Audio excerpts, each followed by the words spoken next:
Tonight, a CBS 21 News investigation that'll leave you fuming. We have learned that convicted criminals are beating the system by collecting unemployment money, your tax dollars, while they're sitting in jail. Yeah, absolutely stunning tonight. You'd think the government would cross-check inmate Social Security numbers with those drawing unemployment, but that's not the case. This is a story you will only see on CBS 21 News. Our Chris Papst investigated. He's live with the Dauphin County Mobile Newsroom in Swadera Township tonight. And Chris, this is outrageous. Well, guys, this story has a lot of people outraged. You see, not only does it already cost taxpayers tens of millions of dollars every year to house inmates in our crowded jails and give them food, clothing, and medical care, we now find out that many inmates are collecting government checks while behind bars. And the state had no idea this was happening until we told them. You have any guilt? No, not really. This man does not want to be identified for obvious reasons. What are the repercussions? I guess there could be some jail time, or there's definitely fines. He broke the law by taking money from the state that wasn't owed to him, and our government doesn't have a clue that our tax dollars are being stolen. It's hit or miss. If I do it, if it works, it works. If it doesn't, it doesn't. When this man lost his job a short while back, he filed for unemployment. A few months later, he began to serve a 2-month jail sentence for a DUI. While incarcerated, he didn't want to leave his roommates with higher bills, and he didn't want to be broke when he got out. So he devised a plan to still collect while sitting in a jail cell. Are you amazed that you were able to do this and never get caught? Yes, I am very surprised. Actually, he was even more surprised at how easy it was. Once you start the filing system, there's no camera, nothing looking at you, nothing verifying who you are to file. Before reporting to jail, he gave his girlfriend his Social Security number, unemployment ID, and wrote out instructions for her to file the claim online as if she were him.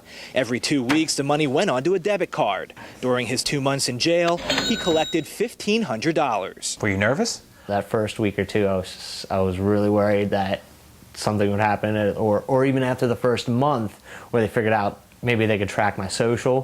When he got home, he had to call the unemployment office to update his status. They had no idea he was ever in jail. No one said a word to him. It is a loophole. As you can see, his plan was very simple. So much, in fact, he's not the only person to think of it. There's just an unwritten rule in jail. You don't talk about it. So this is pretty hush-hush in jail. Yeah. So there could be a lot of people doing it. Yes, I would say there definitely was several others. Almost across state government, there needs to be greater efforts to weed out those who are abusing the benefits that are available. Nathan Benefield is with the Commonwealth Foundation, a government watchdog group. While he doesn't have numbers for inmates abusing the system, he does have this number, 376 million. That is how much the U.S. Department of Labor says Pennsylvania's unemployment system wasted just last year, the third most of any state. This is a rampant thing in our state government, in a lot of departments, in terms of people abusing the system and finding ways around it. If people want to cheat, there's always going to be that possibility. Representative Ron Miller is the chairman of the House Labor and Industry Committee, which writes the laws and regulates the state's unemployment program. He says they're constantly trying to find ways to make the system more fraud-proof. But when we told him how easy it is to cheat and explained how it's done, this is how he responded. It's an interesting claim. I'll look at the story. One thing we can do certainly is talk to the department and see if there's a way to cross-file that with the criminal system. A cross-file, much like the Department of Transportation does with car insurance. If you don't pay it, the DOT will find out and you lose your license. Miller admits that a Social Security cross-file between the unemployment office and the prison system would be quick. This man feared it would happen. Maybe they could track my social. But it's not being done, and it's costing taxpayers big. You have brought this to my attention at this point in time. I will be talking to the appropriate people to see what we think could be done to put safeguards in to stop such a thing. Do you think the state should have a better system? I do.